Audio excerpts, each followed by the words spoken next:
I'll finally get the chance to shut you up. You think you're going to shut me up? I know I will. No, I cannot tell you how wrong you are. But just think about this now, right? I know you're so confident in yourself that you're going to win. There's a even if it's 1%, there's a 1% chance that you're wrong, yeah, in your own head. Yeah. Think of how badly you're going to feel when that 1% becomes reality.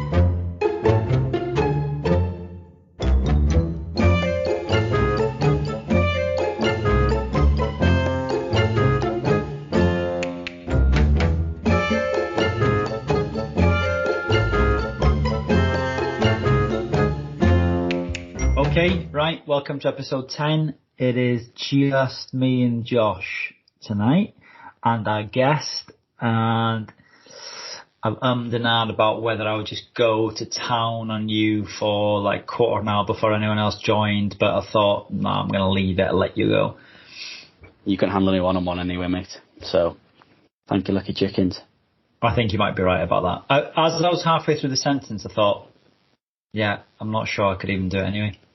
No, you couldn't. You got any updates? Got any golf updates? Yeah, I am. I went to that on the green place that I keep banging on about with Jack. We did 2 hours there on Trackman, and I'm very optimistic. I've got no competitions. Actually, tell a lie. I've got a competition bank holiday Monday. It's a bogey comp. And I've got a charity team comp on the Sunday, and I am in some form. I'll tell you that for free. I'm going to make a prediction that your score is not better than 7 down. Wow. Are you going to put money on that? Yeah, probably, yeah. How much? Listen, you name your price, because if it was my terms, I'd be putting 200-300 quid on it. Yeah, well, I've got 2 kids and I just come back from my holidays, so... All right, put the 2 kids on it then. I'll gladly. I'll put the 2 kids on it and I'll lose willingly.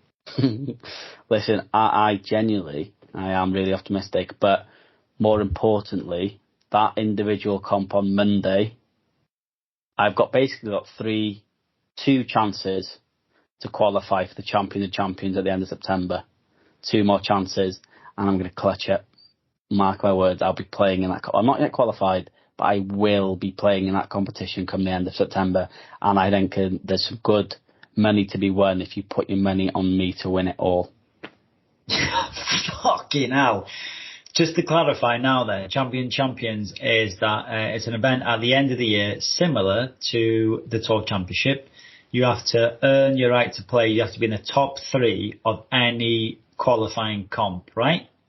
Correct. You're not yet involved. And there's 2 comps left. You're going to do it, Justin Thomas. You're going to hype yourself up. Everyone thinks, fuck, he's going to make it, He's going to make it. And actually, you're not going to get anywhere near it. I hope you're willing to give your kids up for that then. Because that's the wager. You and I both know, podcast aside, I'd give you both my kids. you can keep the eldest. He's too much of a handful. I'll take George. So you don't want the redhead, you just want the baby. Yeah. There's the baby sounder. Yeah. I've been in Lytham St Annes, but not playing golf, unfortunately. We've been there before, and I have posted a video on the social media. In Lytham St Annes, right on the beachfront, there's an 18-hole mini links golf course, and it's great. Yeah. Yeah.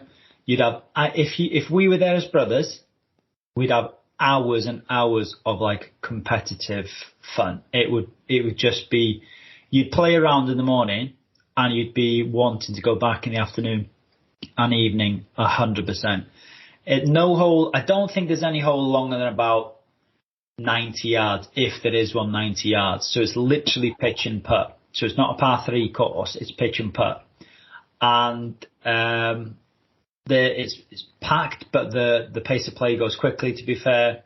It's not a large area, but you're going around, it really tests you. You don't know if your short game is any good until you play there. Fortunately, I played really well that day. People are asking me if the chip in that was on the video if I'd like 5 takes, but I didn't. That was just legitimate.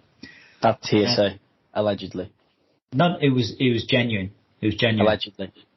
Okay, fine. Well, it is what it is. You don't have to believe me. I don't.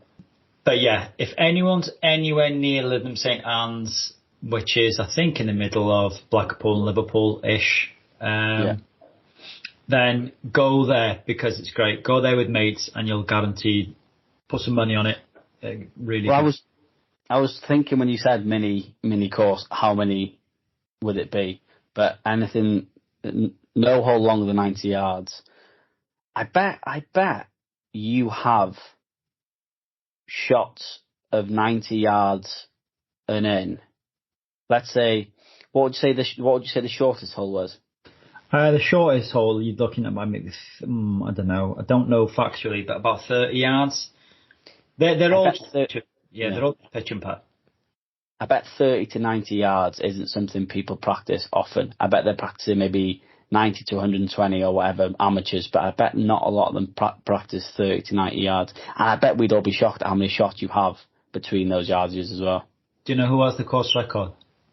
World famous golfer. Yeah, I'm thinking Fleetwood. Nope. He's American. Nicholas. No, Ricky Fowler. Oh yeah. Yeah. What sort of conditions are it in then? It's a public course, so I wouldn't, don't go there expecting it to be Augusta National, because it's not, but it's fun for what you need it to be. Yeah, it's not like, you're paying, it's really cheap. It's like £10, I think I paid to go around. So yeah. Par threes? They're all par threes. Yeah, they're all par threes. But it really highlights whether you've got any short game at all, to really go. If you go over that, if you go around that course, I don't know, maybe 10, 11, 12 even over par, then you're putting yourself out of birdie situations that many times on the golf course as well. So what's the course record? I think it's 8 under again. I don't know. I just know Ricky's got it. So that's 8 under. So he made up and down 8 times out of 18 then.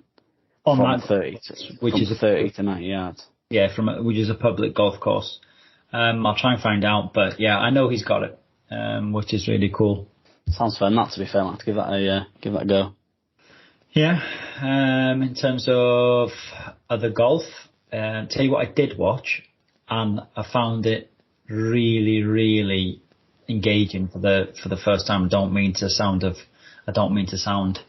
I know I'm probably making a bad impression here, but I watched the AIG Women's Open probably from start to finish for the first time. And it was good. Yeah, it was good, wasn't it? Yeah, it was awesome. The standard of golf, I think people forget or overlook sometimes how good these golfers are. Yeah. But it's insane. To some extent, I think some areas, I think they're better than the men. Their swings are just so... Yeah, they're pure, and also the tempo in every swing. I would honestly say if I actually was old enough to get into golf now, I'd probably watch more of those swings and say that's how you should hit a golf ball. Their mechanics, in line with their actual tempo, is brilliant. Yeah, it was great, to be fair. Who what was the name of the winner again? That's coming up in the quiz, so I'm not going to tell you. Charlie Hull, though, came close, and that was... Yeah, she did. I was gutted that she didn't get it done. Yeah, that would have been good. I think it would have been good for golf on the British Isles as well. Yeah, it would have been awesome, because we've not had the British winner of the Open in men or women's golf for a few years now. I think Shane Lowry, wasn't it? 2019. Yeah, but he technically won it in Ireland as well, didn't he? Yes, that's true as well. So... And the only other big news we've got is that big news for you, because you technically shouldn't be allowed on it, but me and you are playing Hoylake. Yeah, we are. Hoylake is playing us, mate. Are you going to tell people stuff?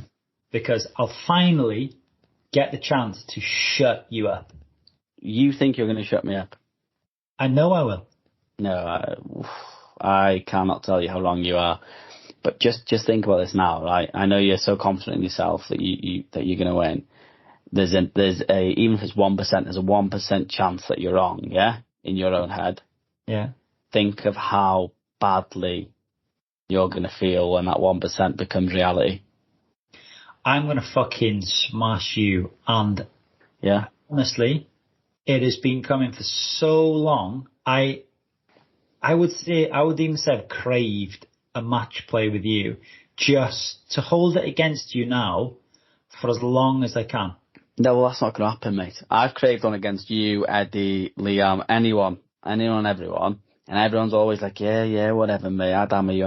And none of you have ever put pen to paper and signed the contract. Not one of you. Do you know what the best bit about it is? What? It's all going to be on video, and I'll have that video to replay forever. Yeah, and then it's going on YouTube, baby, if it's allowed. Because what I'm going to do to you is there's going to be some questionable things going on in that course. We'll ask our guest who he thinks is going to win. Right, let's get him on. So we have joining us Zach Gould, Dr. Golf, and I'm not sure if I'm allowed to say it or not. Well, it's my podcast, so I will, but my favourite guest so far. He was awesome. He's the type of guy that if you walk into the clubhouse, you probably would sit for hours just listening to his stories. Yeah, you would. I bet he's got some as well.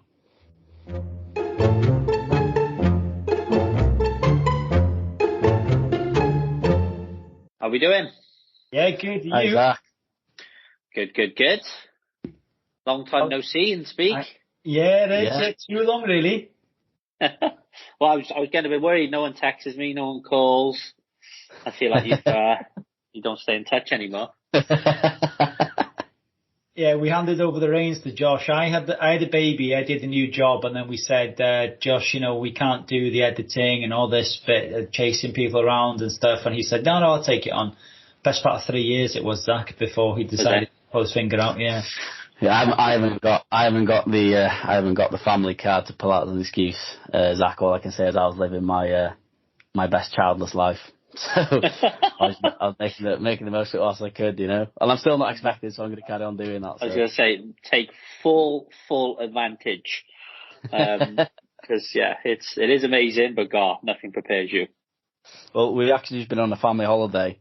So me, Trist, and then our other two brothers and our parents and partners, and all the sort of nephews and nieces. And 3 days part-time was enough for me, let alone a life of full-time. So it's put the brakes on that plan for a good few years, I'd say. What are you talking about childcare? Yeah.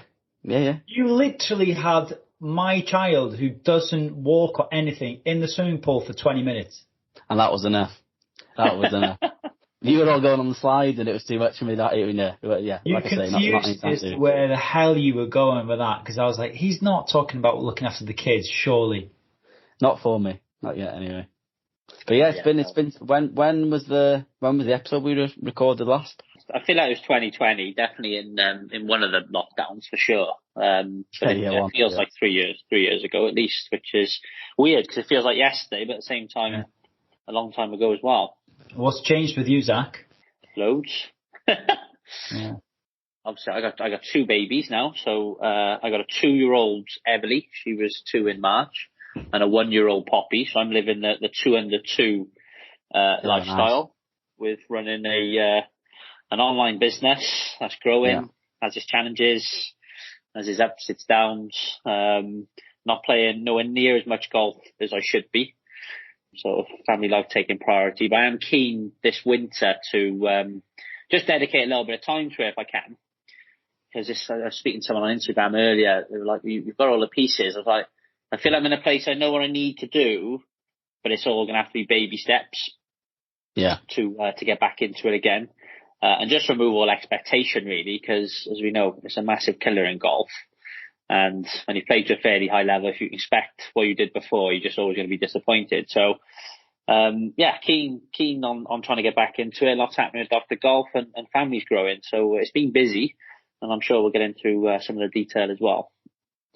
I was going to ask, so how long had your business been set up when we spoke last? When we started, so Dr. Golf was set up in 2018, but for the first, I suppose, 2 years really, so I was still lecturing at Cardiff Met at the time on the strength and conditioning program there. Finished PhD in 2017, set up Dr. Golf pretty much immediately, 6 months afterwards. Then I was lecturing at Cardiff Met and growing Dr. Golf on the side. I think pandemic accelerated things massively in terms of people accessing online services. People just better, I think, are going on apps and live calls and those types of things. There's definitely a shift in focus, I think, from a health and well-being perspective post-COVID. People are much more aware of it. And, big positive on the old Netflix series. I think the best golfers in the world are signposting the benefits our fitness have now on golf and golf performance. So we're starting to see that drop down into the mass market.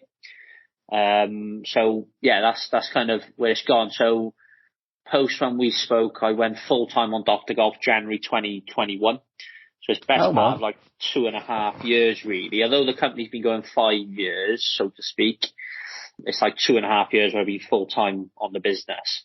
I don't think people realise either, because we're in the process now of trying to grow as an online presence and looking into more of video content as well. I don't think people realise when you watch the videos you produce and what comes out of Dr. Golf and other accounts like that, how much work goes into online content. I think you see it and it looks fairly simple, but my God, doesn't it take hours and hours and hours of your time? It's literally a full-time job in itself. Content creation is a full-time job. And obviously you guys experience that sort of running the podcast and different things. But yeah, to do it, because I think it's gone on a bit of an evolution, I think, sort of online stuff. Initially, it was a case of, right, has anybody got the balls or the confidence to actually post?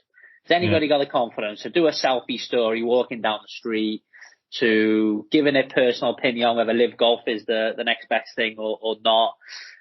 Because they're scared of getting judged. I think that was the initial. I do feel, again, I don't know if my mindset, but I do feel people are possibly past that now.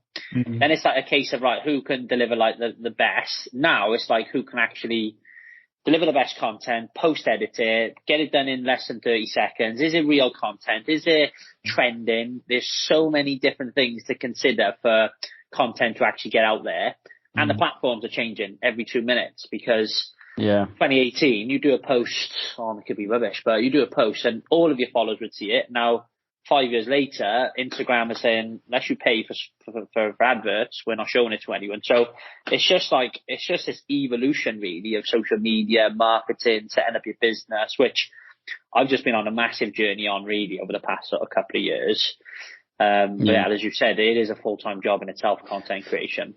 Well, it's difficult with, I often find myself falling into the trap. So I can imagine for a brand as big as yours, it's even more difficult because obviously we're just sort of getting the wheels going on our second stint as such. But TikTok, I feel, especially, if I'm not in something within the first 2-3 seconds, I'm not into it. So I'd imagine for someone exactly. So you've got to literally hook them straight away, haven't you? Which obviously is a big, like you were saying the other day, Trist, it's hard to do, isn't it? To try and get that engagement with things. So how you sort of had to battle that per se? Couple of things really. Obviously, you do have to absorb yourself into stuff that's trending. Like, it's hard not to fall into the trap of like using TikTok as an example. It's easy just to watch and just to be passive and just swipe and watch it, or I suppose understand your own interaction and what gets you engaged and how you start sort of perceiving and engaging with content. And then in the nicest possible way, taking concepts that are really working, maybe in other industries, and replicating them in your own. Because they obviously work, but then it is delivering the right content and different bits. So in the nicest way, it's having sort of conscious observations when you're scrolling yourself. That's what I do a lot of now, whereas in the past I never would have done. I would just be watching it for my own entertainment rather than how is this hooking me in, and then dissecting it that way really. That's good. Are you working with Joe Miller, or what are you doing with Joe Miller? So you probably would have seen all the bunkered stuff that we've done this year. Yeah. So that's been fantastic. I suppose organic reach really. front page of the magazine in February, which was great. Wow. And then we're featuring every month then, where people get access to the app and exercise and stuff like that. But long story short, I went down to the NEC in February this year, and I was I suppose doing some small clinics on different exercises and what people can do at home and the benefits of having golf performance and injury risk and those types of things. But there are 3 different guests over the 3 days. And Joe Miller was one of them on the Sunday. And he's just brilliant. He just delivers stuff just such on a level that I feel like everybody understands. He's the OG for me. He's been in the game since, I think it was 2003. He was the person who put a long drive on my radar, really. Obviously, 2-time world champion, 50 worldwide wins. Yeah. And we just hit it off. We started chatting. He's a beast of a bloke. There's a picture of me and him stood next to each other, and he makes me look tiny. And he loves training, and he's really real with it, because I suppose it is easy to get drawn into some of these fads and different swing aids and different things. But he's just real. He's like, right, if you want it the ball long way, you just got to be as strong as anything. And we kicked off in that way. So we've been kind of working together, I suppose, a collaboration thing, really. So I really unpicked what he's doing from a training perspective, applied a bit of the science to it, designed it in a way which I think is going to be digestible and doable for the everyday golfer. We put an 8-week training program together called Long and Strong. So that's launching on the 4th of September, which is great. It's a great interest. So basically people can come and replicate the same training Joe is doing, get an insight into what speed work he's doing on the range, little bits of technical stuff in there. So it's huge value both ways, really, us to work with more people and for people to ultimately hit the ball a bit further is the primary focus. He first came onto the scene when James Sadlowski, I think, was the American, wasn't he? And he won in 2010.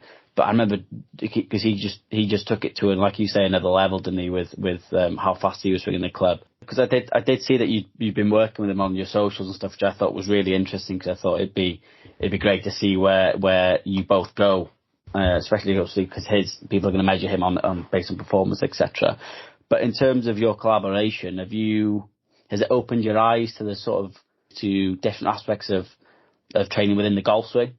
I think so, yeah. And again, I'd still very much say I'm on the fence of overall performance. Do you know what I mean? That's my whole DNA, really. Trying to improve golf performance. The mechanism I use now is fitness and strength and conditioning. But it is interesting to see how they view it and different swing techniques and different things. The other thing I thought really interesting, one of the main reasons the collaboration happened, is the amount of people that sign up to the app. Because when people sign on to the app, we ask them why they're here, what they want to achieve. How many people do want to hit the ball further? I've always been, I suppose, fortunate. I've hit the ball quite a long way my whole career. So it's never been a want for me. So I'm like, well, hit it long enough. Can I control it? And there's other aspects of the game. So I think that's kind of the main thing about how much the general golfer is motivated to hit the ball further. And there's, it does come from training, but there are some things you can do in your swing that will have an influence as well. So it's been great listening to him. And he makes it sound very simple, but he's, in the nicest way, he's crafted it out through trial and error without doing the reading or the research. So when he talks to me like that, it all makes sense. But if it comes across like he's very casual about it, but it's got some clear structure to it, and it's obviously work. So it's a bit of an encyclopedia, really, of speed and long drive. So for you to go full time, there's obviously a lot more clients coming your way then. Uptake's been great. We've currently got 11,000 golfers on the platform, wow. which was massively grown since we spoke last. We're probably acquiring around 300 new sort of sign-ups a month, which it's just mind blowing to see how many golfers and your general golfers really have an appetite for golf fitness. And so it is incredible. We've had great success in New Zealand, obviously working with their national team and within their program. That's having a big impact then on kind of the general golfers. So it's just, sometimes you got to pinch yourself what we've achieved in, I feel like, a long period, but it is a short period. And making fitness accessible to the masses across the world. where they might not be able to find, they might be based in the middle of nowhere, might not be able to find a golf trainer with specific expertise on golf fitness and golf itself. So it's just a real thing. When you go to bed and you wake up and there might be 100 workouts completed in the Southern Hemisphere, you're like, God, I was sleeping, and they were out exercising using the app for different things. So it's mind blowing, to be honest. I was just going to ask that. How is life with 2 under 2 and the New Zealand time of day? So when you've got your teams calls, 2 or 3 in the morning sometimes? Well, it's not too bad, actually. I tend to do any calls to New Zealand. I tend to do first thing in the morning, which is like 7:30 in the morning. So that feels like midday, as you appreciate being a dad, because they're up so early anyway. Yeah. So no, it's good. And, everything's on demand. 2,500 videos on our platform now, yoga classes, mobility classes, senior, youth, bespoke programs. Like, there's so much on there. It's, people can go on, easy access, click play, grab a golf club, copy one of our instructors. No different to Peloton, just take the bike away and do a 30, 40, 50 minute workout and do it, How did this sort of opportunity to work with the New Zealand national sort of team come about, and what is the dynamic of that relationship? What is it that you do with them, or how do you interact on a day-to-day basis? So how it came about, I had a previous relationship with the national coach, Jay Carter. We actually met. I went down to Australia in 2015 to do some observations, actually, at the Australian Institute of Sport in Melbourne. Pure voluntary thing. Wanted to sort of expand my experience and network. Went down there for 2-3 weeks, done some observations, and bumped into the New Zealand national coach. We hit it off. Loved rugby. Had a good chat. Stayed in contact. Met up at the World Championships, a couple of times thereafter.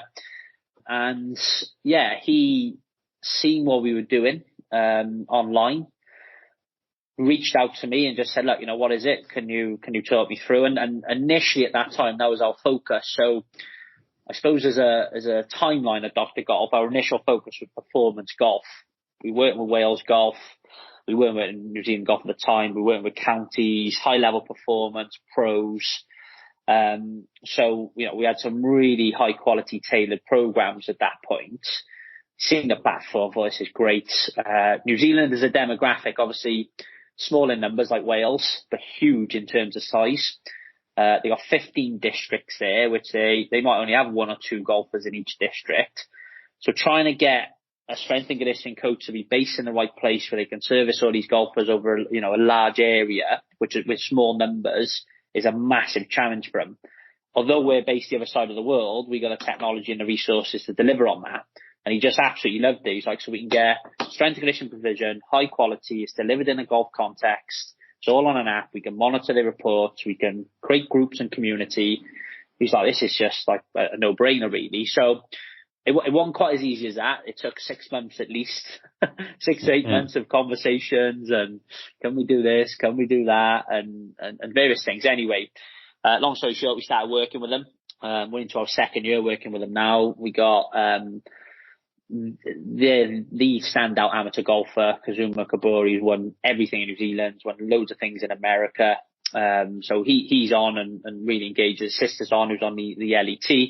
So some of the people who are, I suppose, in their high performance are really getting some good results from working with us as well. So that's just top end tailored bespoke program support. But I suppose for people who are listening, again, don't know too much about the app and everything, we got stuff on there, yoga for golf, all your general type stuff as well.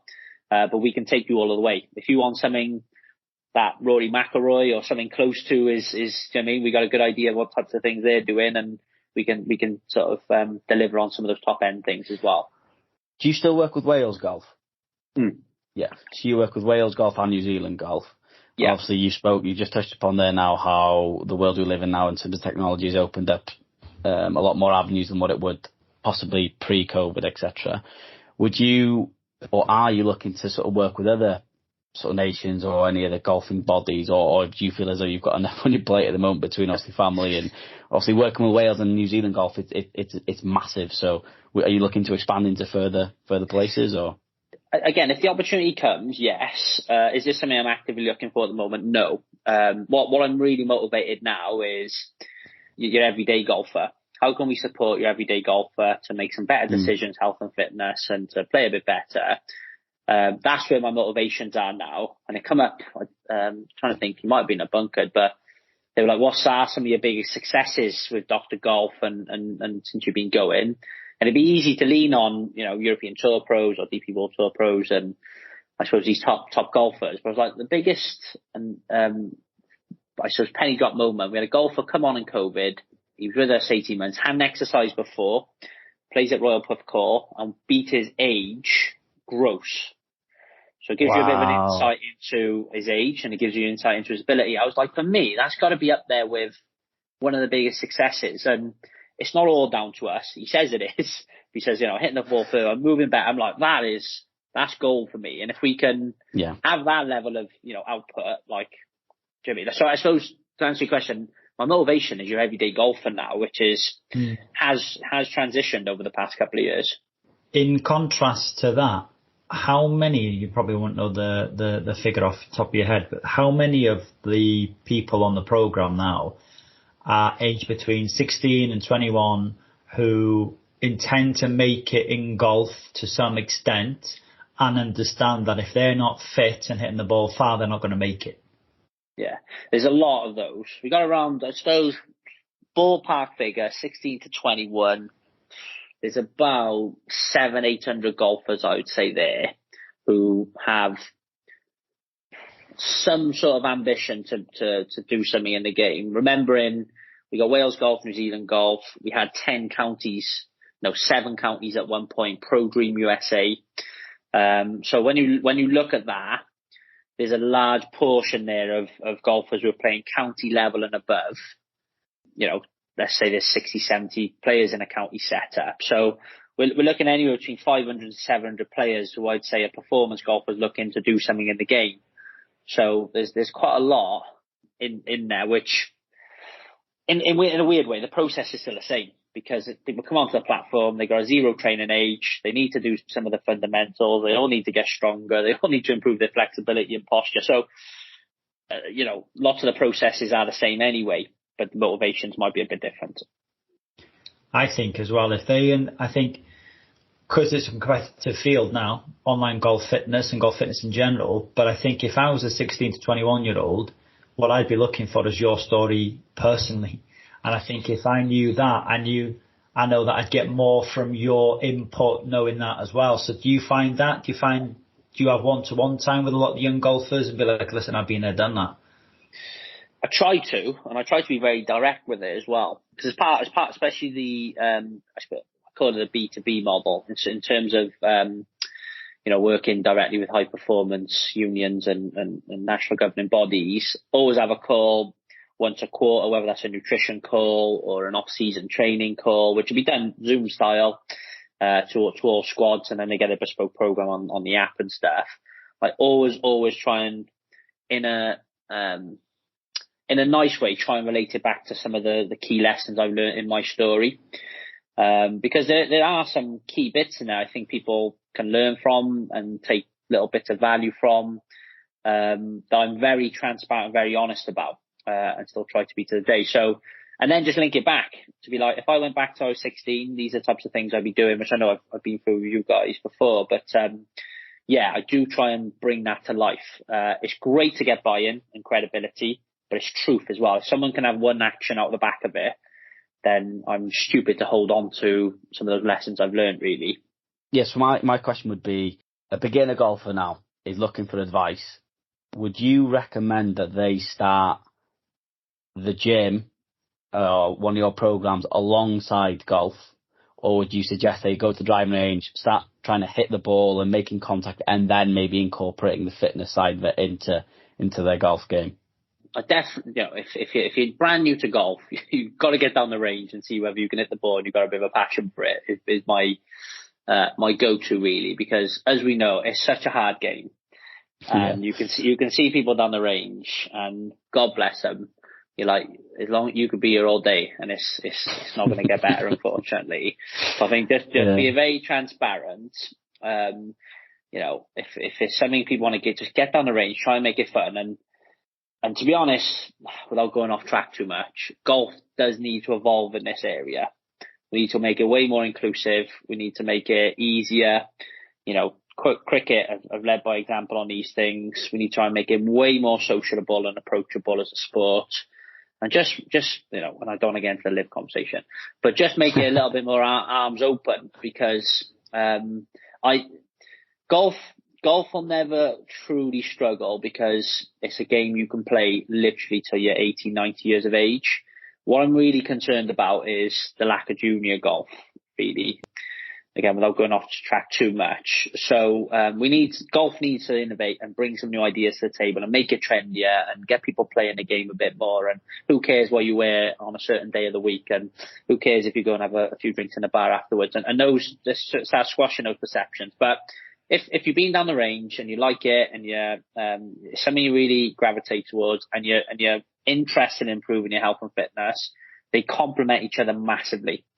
If we can improve your body awareness, your flexibility, the way you move, your strength, your power, it's a really nice, I suppose, common ground really between then how you want to move in the golf swing. And there's so many good things on the platform where you might be like, actually, I didn't realize this would benefit, the way in which my hips move in my golf swing and my posture and the way I stand to it. Which are massive indicators really. The downside to golf coaching at times it's coached very much by ball flight, of course, but where the clubs go in and the path and different things. But your arms and your body control all of that, and sometimes it gets missed. And you can be very unorganized the way in which your body is, and it can make swinging a club quite difficult. So there's just a massive common ground. But the short answer to that, get down the range, hit a few balls. If you like golf, and you're interested in improving your health and fitness, let's bring the two together. I do want to hear your opinion on live. To live or not to live. Yeah. I've mentioned it twice now. Not that I'm even preempting it. I don't know why it's even come into my head tonight. What's your thoughts on it?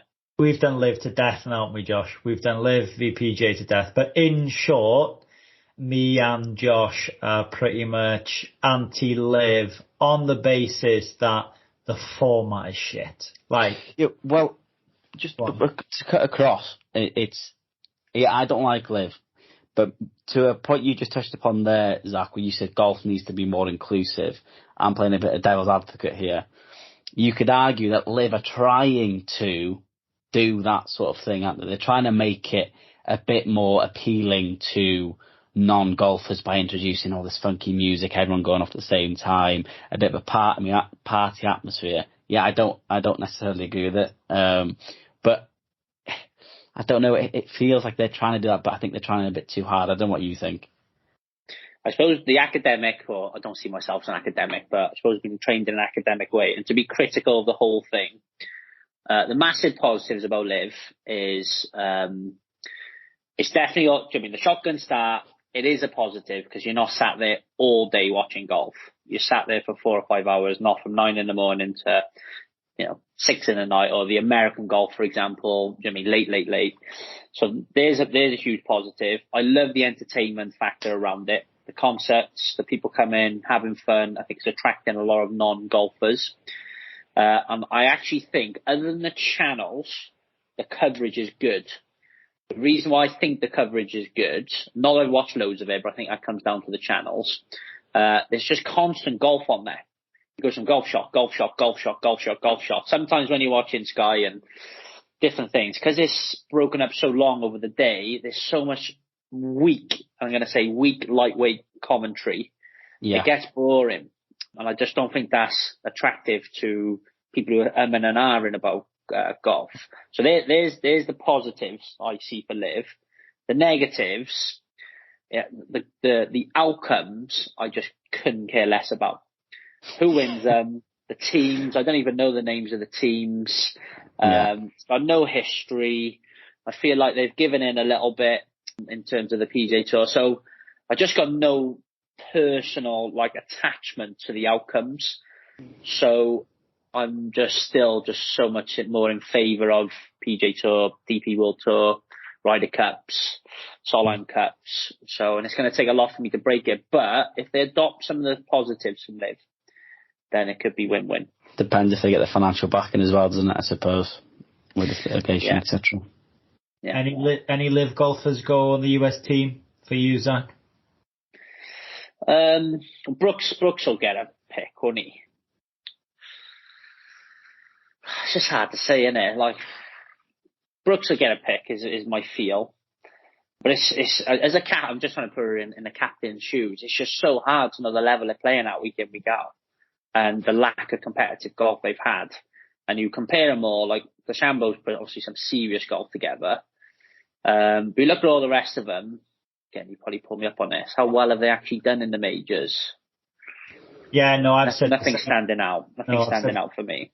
I said the same as you. I said there's a case to be made for Bryson, and a case to be made for Patrick Reed, apparently, but I wouldn't take either personally if I was the Ryder Cup captain. I know that. I wouldn't take Bryson. Bryson's freshman 58. I know that, but I'm not trying to find things to put against Bryson at all. But someone, I'm not going to bother guessing the names in case I'm completely wrong, but on Twitter had actually found and ranked where that 58 sits in terms of other 58s and 59s, and in comparison to the field were much, much closer to Bryson. Now, scoring a 58 is outrageous. It's amazing achievement. But the rest of the field had scored really low as well. Whereas when Jim Furyk shot a 59, I think there was 10 shots between him, or something like an average of 10 shots between him and the field, something along those lines. So you've got to take into consideration what a 59 and 58 is compared to the rest of the field. So other than that, I think that's been Bryson's highlight of the year. He did come fourth in one of the majors. But if I was the team captain, I wouldn't be taking anyone. I would even question Brooks. I'd want to take Brooks, but with everything that's been going on this year, do you want to risk a fallout in a locker room or uneasiness? I would be saying, listen, this year, guys, let's see how we are in 2 years, but this year is the PGA Tour Ryder Cup team. That's a good point, actually. I didn't think of the team thing, and it's something that's massively let the Americans down in the past, haven't it? And it's something that's obviously been a massive strength for us. So it's a good point. Having any disruption back there could massively impact on the chances. Well, I think Brooks has come out, hasn't he? And he said that it's the media that are contorting this relationship between players, because you know Brooks and Rory, I know they're not on the same team, are on good terms, and Brooks is on some good terms with the American. I think he'll okay with JT and because there's a gang and they all sort of tend to collect it on Florida, don't they? I think that becomes more of a question for the Europeans, because our relationships have been so good in the past. I think we've suffered the most from the likes of Poulter and Westwood, and I'm missing one more. Poulter, Westwood, Garcia, Stenson, all leaving. I think that's what it's really turned sour. But in terms of I don't think Brooks would bring too much animosity at all to the American side, whereas Europeans, I think it would. I've said it before and I'll say it again. Europe win this Ryder Cup. I'm feeling that too. There's a lot of good players in form there. Yeah. The picks are huge, aren't they, all the time? The picks are massive. Yeah. So it's whether they go for experience or some less experience but up and coming on form, brave. Yeah. Well, always interesting conversation. Would you put Rahm and Rory together in, let's say, the chances of them winning a point? Obviously, they're number 2 and 3 in the world, aren't they, or something, or 1 and 2. Would you put them together with a risk of, let's say, a 99% chance of getting a point, or would you split them up and then say maybe get your choice of them bringing a point each and is 75%? Would you put them together or would you split them up? It's a good question, and it does depend on the form of the whole team. Personally, I think if the whole team's in great form, because what you're then comparing is how much better Rahm and Rory are compared to your last man, and if they're all playing tidy at that level, knowing how good they are. It's a nice strategy to whack them out top and try and really put someone to bed. If your team some of the lower down the pack are struggling a bit. You've got to separate them, and you've got to create strength in depth then. So without avoiding your question, it is context related. Yeah. That's how I'd approach it as a captain. But and again, in my experience, when you put two beasts together like that, they don't always work that well. No. Do you know what I mean? But yeah, that's why golf's just so interesting to talk about. As someone who's played in the Junior Ryder Cup, Zach, what was the atmosphere like? Was it like, you were proper geared up for it, or because they were American, or I don't know, just tell me a bit more about like what it felt like and how much you wanted to win that. I think similar, like especially when you look at the pedigree that was in both teams really. Like, Tony Pienaar being in the opposite team, who actually played against and beat, so make sure we get that in. And then, you look at me, Rory, Ollie Fisher, one of the best amateurs in the world at the time, Marius Stork, who is another Norwegian incredible golfer. The ladies team, Carlota Saganda was in there, Florentina Parker. So you just start looking at the pedigree of golfers around you, the way they make you feel.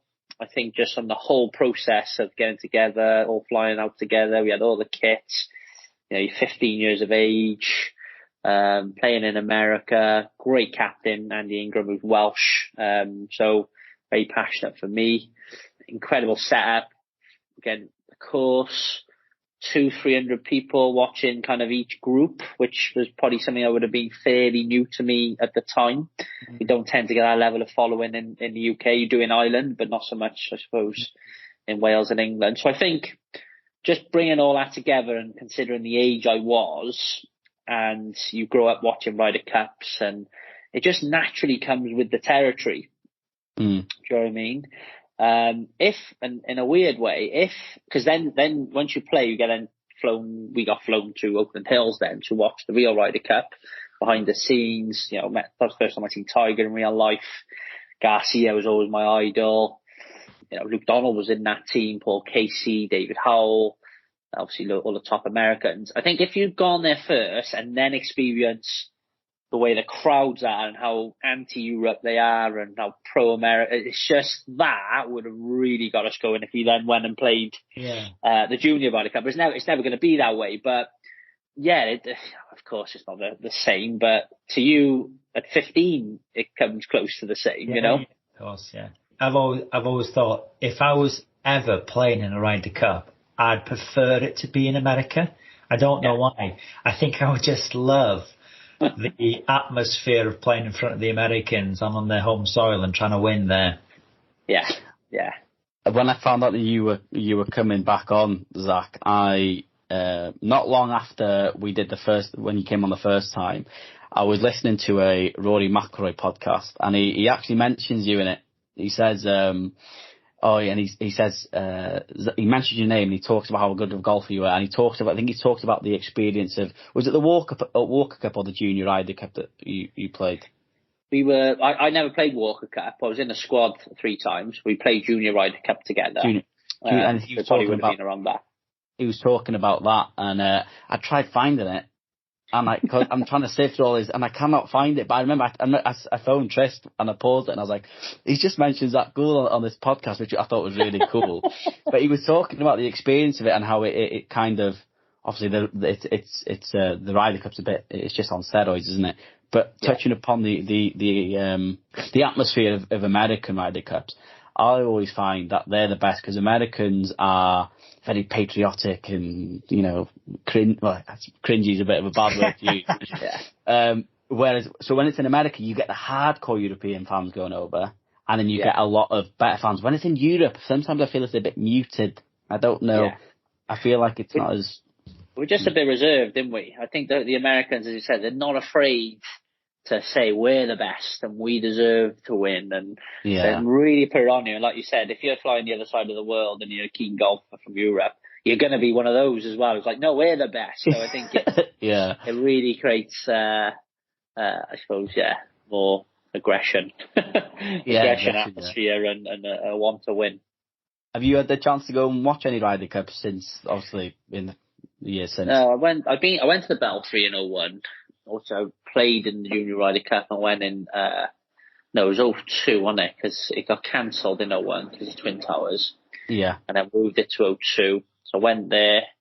That was actually the first time I seen Tiger in real life. But then I stood next to Tiger at the 2004 Oakland Hills, which I was just loving. And then I was Dingo in 06. Went into the 2010. I went and watched the opening tee shots there. In Celtic One, which is good. Didn't get a chance. I had tickets for last day because it moved over to the Monday because of the weather and everything. But I tell you what, it was the first day of university for me. Obviously when I went back. So I remember being in uni watching that. So no, the long shot, I haven't been. But later in life, I'm definitely keen to get back out. It's a difficult one though as well, because now I see all my peers being so successful. It's not as easy to stomach watching and different bits. So it's a bittersweet as well. Yeah. Imagine. Did you go to Hoylake this year? No. Okay. I haven't got out there yet, and I'm keen to at some point. But I haven't watched any live golf now for some time. We went to Hoylake, and before you take on Josh in the weekly quiz, Zach, I'm going to ask you who you think is going to win the match between me and Josh at Hoylake next Thursday. So only one correct answer here. I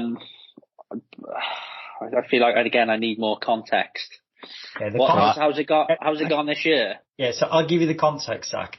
From when we met 3 years ago, Josh has not developed at all. Okay. At all.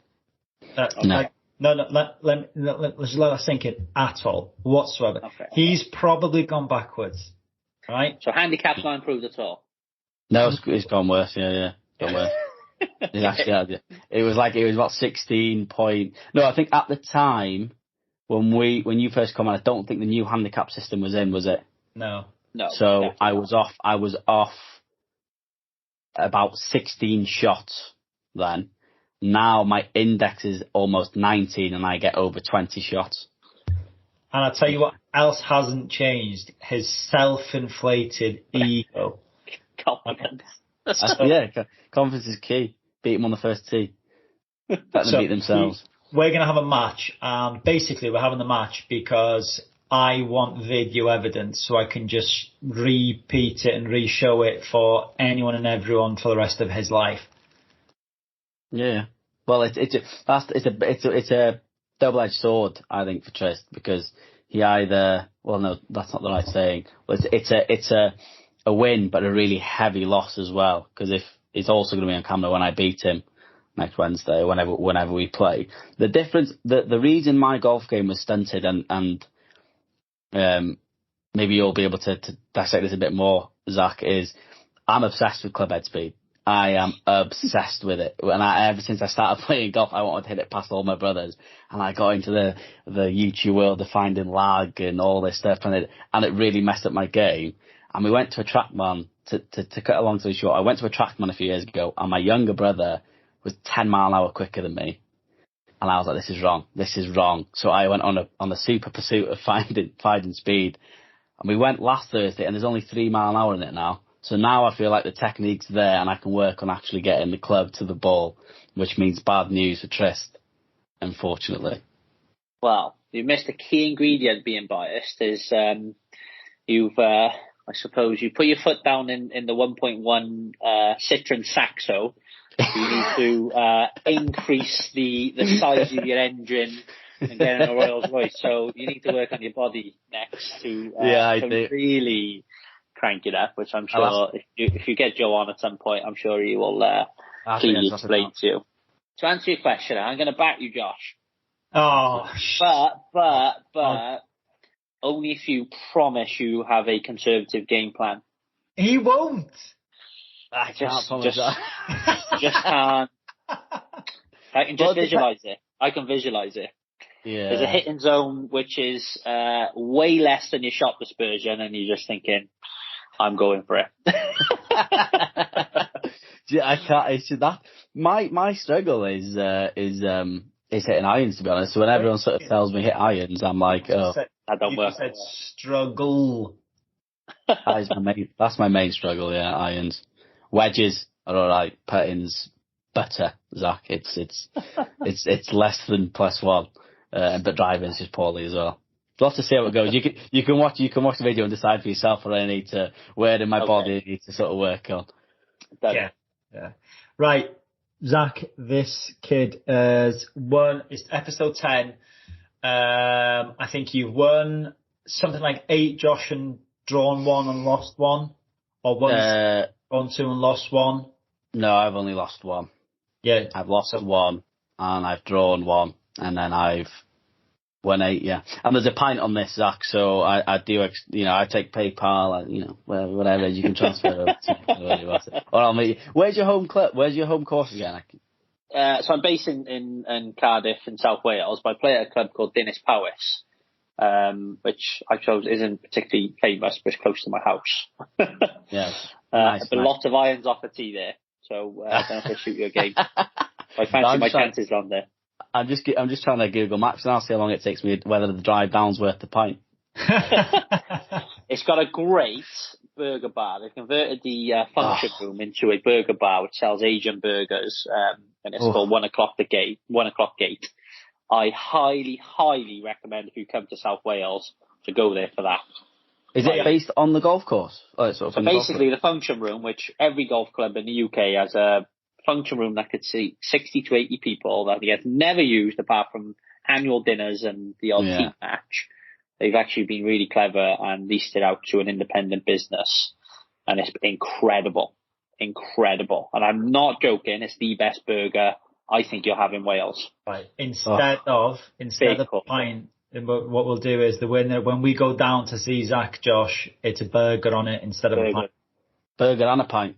That may as well risk it all. Risk it all. Right. And then a gym session to burn them off. Yeah, great. You ready? Yeah.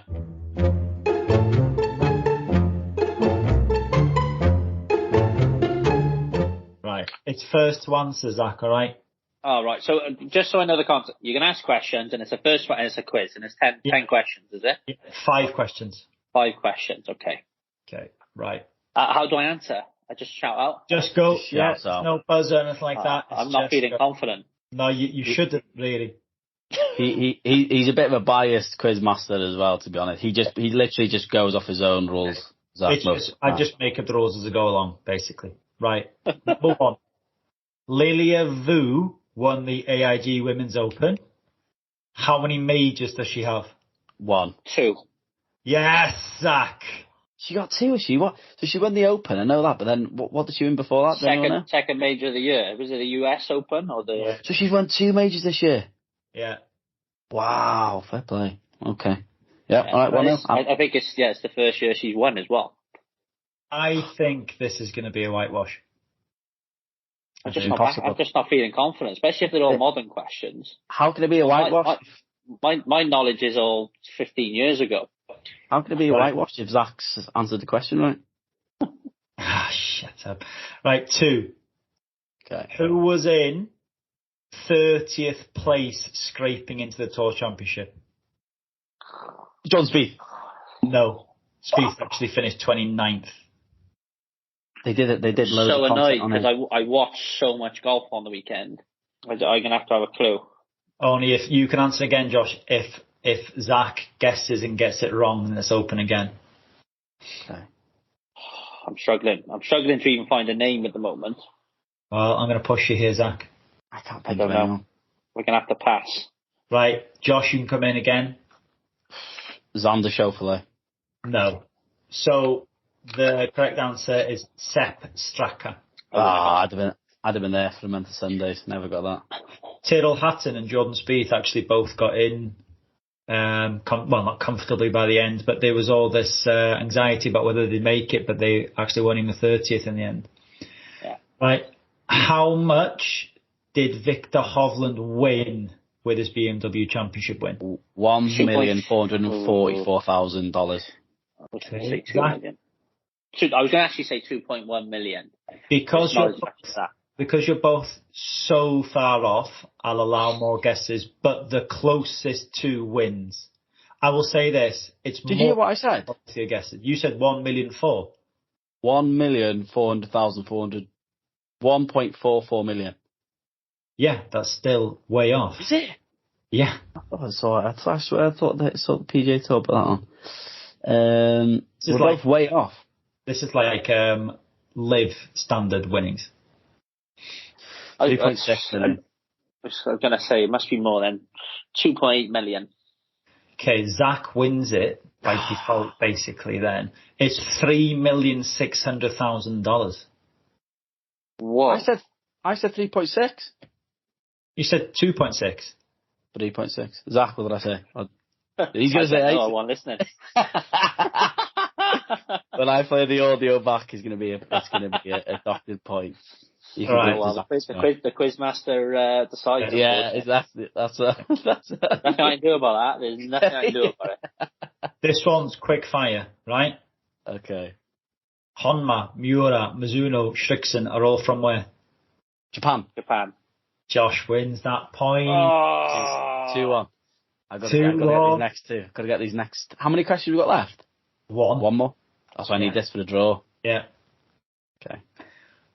To the nearest number, right? So the nearest to this number wins. How many meters is 300 yards? 270. Digesting the question again. How many meters is 300 yards? Yeah, 270, 10%. Well, one of you's going to have to change your answer. 273. No, wait there. I'm going to say 200. Must have 271. Josh wins. 2-2. I thought I was so bad at that. It is 274 meters, 0.32. Oh, is it? Yeah. Yeah. So what's a draw mean? That we buy a pint and a burger for each other, and it just ends up being squared off. Then have a driving comp, and then. Yeah. No, I'm not messing. I'm not messing with your club speed, Zach. Not with my 105, 150 ball speed.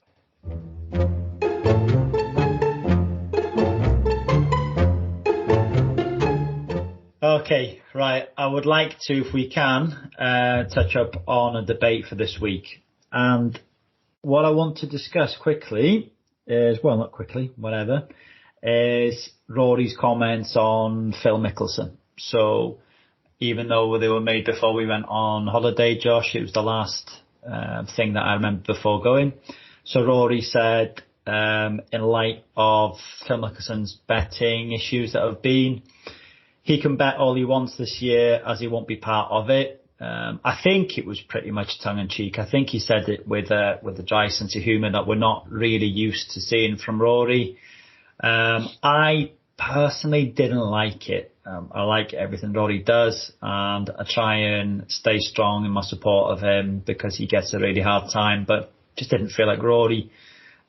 He said this week, isn't he, just today actually, that he's not emotionally involved in any of the discussions anymore. He's just there to play golf, which I think people have wanted for a long, long time. Don't really like to see him taking the flak, but I don't like those comments because Phil, love him or loathe him, has been a part of 12 Ryder Cups, 11 as a player. So, okay, fine, he's in the twilight of his career, but I don't think he deserved that disrespect, to be honest, on a stage like that. I think, yeah, and I know we've touched on it a little bit. I think, as you know, I'm a massive Rory fan. There was times where he probably did say a little bit too much, and it did question at times his professionalism. At times, I would say, and I'm all pro Rory. And I think a lot of people would agree with me, and it's a saying Askin said a lot across golf, just get on with it now, Rory. Just you focus on playing golf. And I would probably, and again, I'm a massive Phil fan, what he's done for the game, like some of those massive sort of head-to-heads against Tiger back in the day. And the way in which he plays golf. It is good, so it's great to watch. I think it's probably just unnecessary. You should just let it go now, personally, for Rory. Flipping that, it gives us a bit of a head on the European side of things. It does things up a little bit, but I would be anti that comment if I had to pick a side. I'd be saying to Rory, come on, let's just get on with it now, and lives water under the bridge. Everyone's kind of speaking a bit again.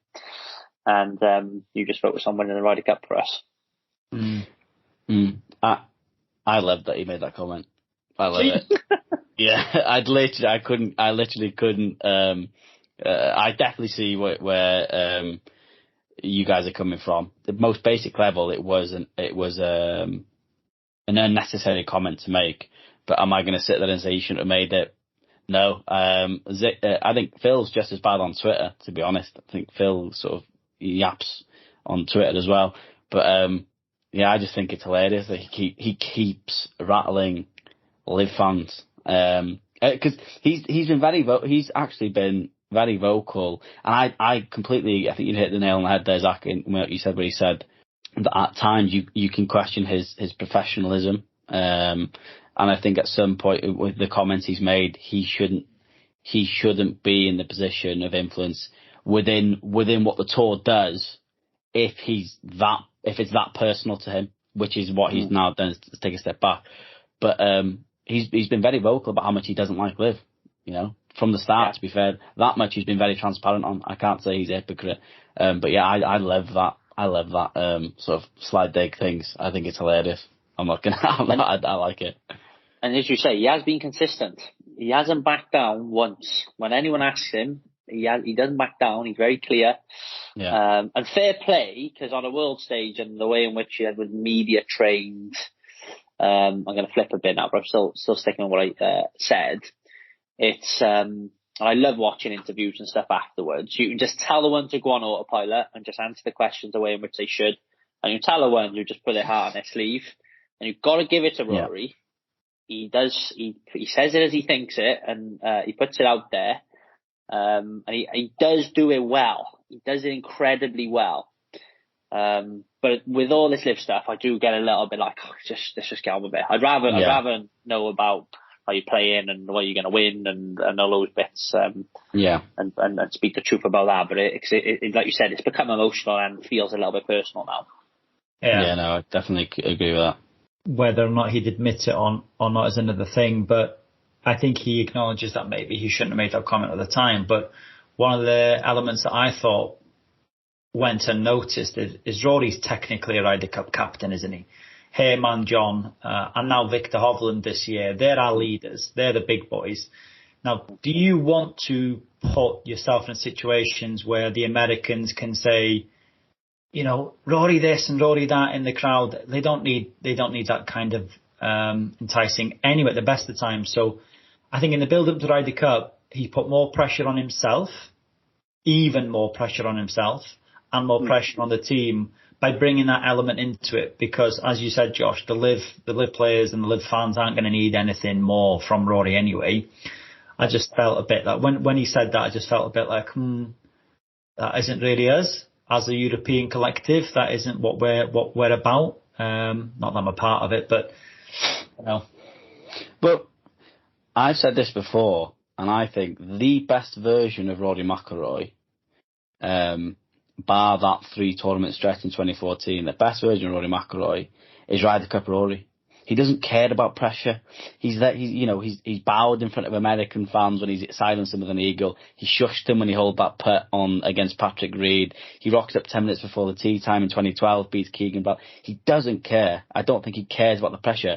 What frustrates me, which is off topic slightly, is why he can't bring that mindset to the individual comps most of the time. Like things where you read the Masters, Hoylake this year, I was gutted for him. St Andrews last year, etc. But in terms of Ryder Cup mentality, I don't think he'll care if they jeer him and whistle at him and say comments, because I think it's just nothing he's heard before. It's nothing new to him.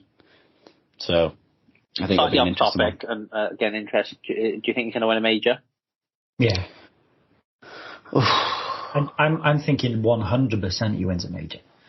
I think once he breaks that deadlock one more time, I think what he's shown over the past 2 or 3 years, he's undisputed the world's best. A lot of other people can have the number next to their name, Scheffler, Cameron Smith, etc. I think John Rahm is another level as well. But Rory's the best golfer on the planet.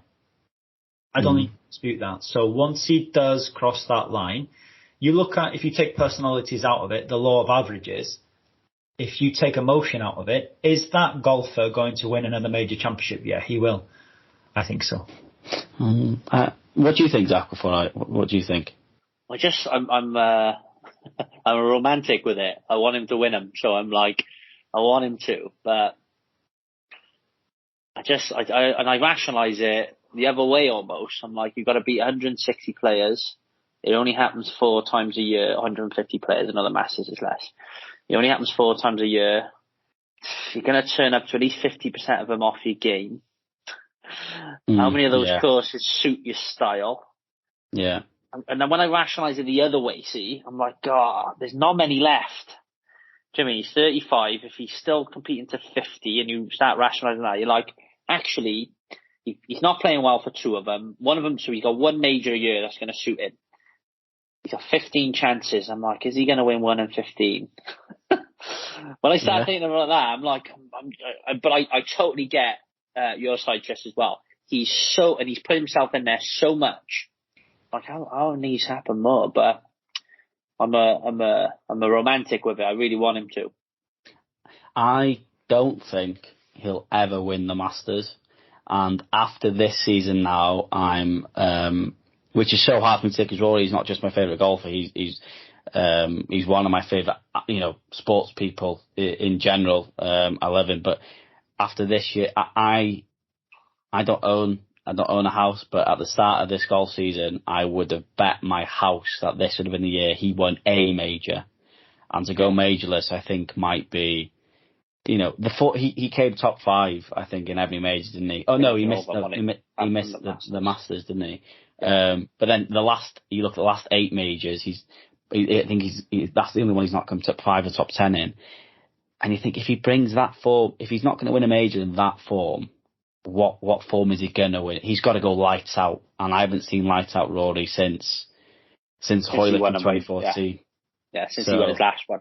When he used to get in front, to be fair to him, for a moment he was like Tiger. He was just pulling away, pulling. Whereas I feel like now when he gets in front, he breaks on, and again, I think if he's going to do it, he's going to shoot lights out in the last round. He's going to be middle of the pack. He's going to shoot 61 in the last round, and he's just going to win. Yeah. I don't see him front running. I just don't see him front running because the pressure and the expectation is massive on him. You look at him after St Andrews, he was in tears. You know what I mean? And this year he has seemed like a different golfer. He's seemed much more aggressive and comfortable with this game. But if he's going to do it, he's going to do it with a 61 in the last round. I don't see him front running. He might then follow up with a front run. Yeah. He needs to break the seal, doesn't he? Got to. Interestingly, I read a quote from him, or an extract, and I can't remember what it was from, but it was like I say in the Ryder Cup, he rocks up to take heads. Literally, he goes to the jug. He goes there for one thing and one thing only.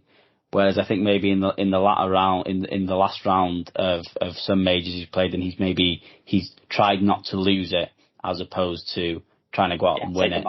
Take them out. And he said that mindset that he used to have in sort of 2012 to 2014 was just too tiring to have every major. So he was like, how do I sort of combat that? And obviously he's got this mindset now where he's got his root bands and etc. And you can't say it's affected him in such as his playing golf because he's still playing amazing golf. But maybe he just needs to adopt that killer mindset. Or is he gone too far past it now to sort of get it back? I don't know. Hope he does. The only way I want to see Patrick Reed anywhere near my TV screen in that Ryder Cup is if he and Rory are head-to-head in singles. And it's last match. It's the point that everybody's waiting on. And it's like 10-8 Rory. Yeah. But I don't know. I think I'd rather Rory these days, is he? I don't think. He was back a few years, but I know it's hard to say anything positive on Patrick Reed. So it's just generally, do you know what I mean? Yeah. Well, from a fitness perspective, like you said yourself there, Rory's 34, 35, and the guy, his bread and butter. He's definitely the best one I've ever seen. But you see a lot of comments say he's the best driver of a golf ball ever.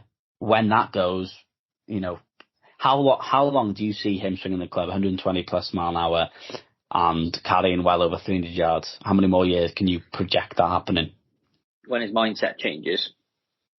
Oh, right, okay. Obviously, there's an age degeneration physically as well. There's no denying that. But honestly, with the level of strength and conditioning he's doing it spot on from my observations. I don't actually know what he's doing. Doing all the right stuff. He's not doing stuff that's too specific. He's getting strong in the right areas. Doesn't look like he's killing himself. He's holding a nice level of muscle where it's not restrictive. Very efficient technically, the way in which he swings a club. Because the risk, which Bryson's been through, when you start delivering those level of speeds, yes, your performance is good, but then you've got to be able to withstand those speeds. For me, that comes down to how technically efficient you are then, and how you manage your tournament schedule and how often you're playing, all those different bits. I feel Rory's hit a real sweet spot with that. So from like a physical, technical perspective, when I look at him, I honestly predict he'd be hitting some of these speeds late 50s. So it comes down to his mindset and motivation then. Has he still got the motivation to play, go on and play senior golf potentially with maybe $1 billion in the bank by that point, and hopefully a few more majors, and because he's been at it a long time, so it's a mindset shift then. And has he then got the motivation to be doing these 3 or 4 decent workouts a week and invest in his time and his recovery? So I'm going to really say you're going to see us for a long time until we see a noticeable shift in his mindset. Right, okay. Because I don't look at him like a DeChambeau where he did start chasing speed, but doing crazy things in the gym, crazy swing techniques, hit the ball further. It's all done in a really calculated way. So unless there's no freak accidents, I see him having a real long career. Yeah, that's an interesting way to sort of to look at it, really. One I hadn't really thought about. I just looked at it completely from the physical element, not at all from the mental element. Have you ever sort of crossed paths with him since obviously your days of juniors, or is it kind of one of those where you maybe just stayed in contact roughly? Not directly, no. He met with a good friend of mine, Kenneth Mills, who's a pro out in Dubai Creek a few years back, and a lot of the nights they went out for food and a bottle of wine, and a lot of the night they did speak, and he knows everything that I've been up to, from studying to Dr. Golf and everything. So I think I'm very much still on his radar, even though it's hard to imagine really. But no direct contact as such. But I know if I see him face to face, it'd be just like throwing back the years, That must be nice to hear, though, that he sort of kept tabs on your success and your progression in your business. That must be sort of really nice to hear. Yeah, nice. And that's a big part of what I want Dr. Golf to become, one of the biggest brands in golf and the go-to fitness platform. And hopefully it gets more and more visible, on the bigger stage. Yeah. We're lucky enough to have had you on twice now, Zach. And as usual, we've taken like way more of your time than we do, but that's only because we just like to spend time with you and have a chat with you. I'm sure we could actually speak for even longer as well. When you come down for that burger, we can have a round 3 and a gym session. Yeah, you did the burger. Yeah. I'll get Zach the pint of the burger. I think he deserves it, to be fair. Just before we sort of bring it to a close then, Zach, for listeners who want to sort of learn more about you and get into what you're doing, how can they? Obviously, we'll tag all your socials when we post and stuff like that, but you've got the app, haven't you, on the App Store that they can, and obviously Android, etc. I'll let you explain. Yeah, so obviously all social media, Instagram, Twitter, or X as it's now called, Facebook, and TikTok, all at Dr. Golf Global, DR Golf Global. Or just Google Dr. Golf Global. We give incredible stuff away for free. Like you've probably felt really. I'm so passionate about trying to help people. I don't necessarily always want cost to be a restriction. So coming onto our platform, you get free access to our app. Inside our app, we've got loads in there. We've got a community of 11,000 golfers sharing golf tips and success stories. There's mobility stuff in there, warm-ups, strength programs. And obviously, if people want anything tailored, they can take it one step further and have bespoke access. So best place to find us, either on our social media channels, or go straight to our website and download the app for free. And there's no doubt I'll be in contact with you to welcome you to the app and answer any questions you might have. Great stuff. We'll like I say, we'll share a link to all that when we sort of post on this. So me and you should probably get back to the 202. So. To the bed, to sleep. Thank you, Zach. So we'll see you soon.